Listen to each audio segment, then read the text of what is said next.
लोगों को पैगाम दे रहा है। अरे तुझे तुझे आता है कुछ या नहीं आता? अंग्रेजी पढ़ना आती है तुझे? और लगा हुआ है डिप्टी डीओ।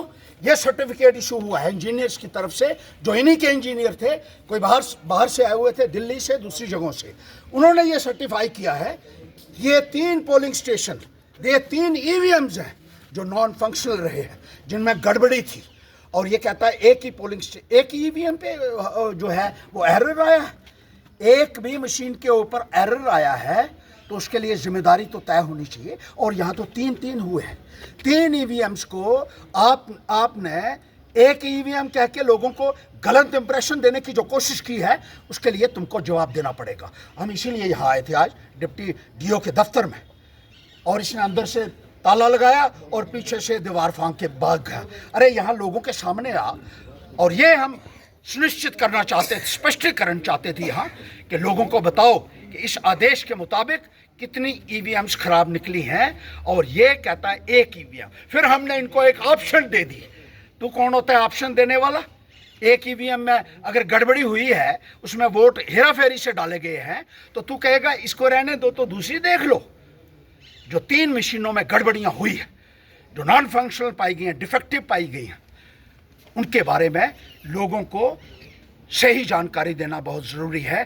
तो किसी पॉलिटिकल पार्टी का एजेंट बनकर लोगों को गुमराह नहीं कर सकता है, ये बात याद रखना। और ये मसला जो है, जिस तरीके से तूने ये बयानबाजी की है, तेरा बयान मैं हाई कोर्ट में ले जाऊंगा कि किस तरीके से अगर तुम यहाँ झूठ बोल के लोगों को गुमराह कर सकते हो तो तुम इलेक्शन में क्या करते होगे।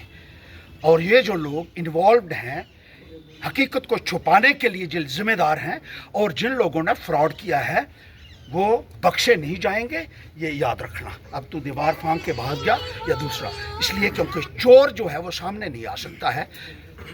चोर का दिल जो होता है ना, वो काला होता है। और इसने जो गलत बयानबाजी की है, अब अपनी बयानबाजी से इसको एक गिल्ट है, और इसको डर है अपने बयानबाजी का कि गलत बयानबाजी देकर इसने लोगों को गुमराह करने की कोशिश की है, जिसका जवाब इसको देना पड़ेगा। अभी क्या रणनीति रहेगी आपकी? आप जहाँ पर मिलने आए थे, नहीं अभी आए हैं हम देखते हैं।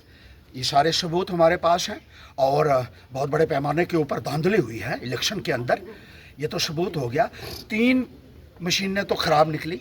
चौथी मशीन के ऊपर, जैसे मैंने आपको बताया कि वहाँ इलेक्शन कमीशन ने लिखा हुआ था रिजेक्टेड है ये मशीन, और डिफंक्ट भी लिखा हुआ था कि यानी ये इस्तेमाल के काबिल ही नहीं है। आपने ऐसी मशीनों से इलेक्शन करवा के हमें हराया है, और मानने के बजाय तुम किसी पॉलिटिकल पार्टी की एजेंटी कर रहे हो यहाँ पे। ये नहीं हम सहेंगे किसी भी कीमत पर। ये जवाब तुमको देना पड़ेगा। विधायक तो बोल रहे हैं कि मैंने दूसरी बार जीत हासिल की है। हाँ, उसको बोलने तो, जो बोलता है वो, उसका बेचारे का काम ही क्या है।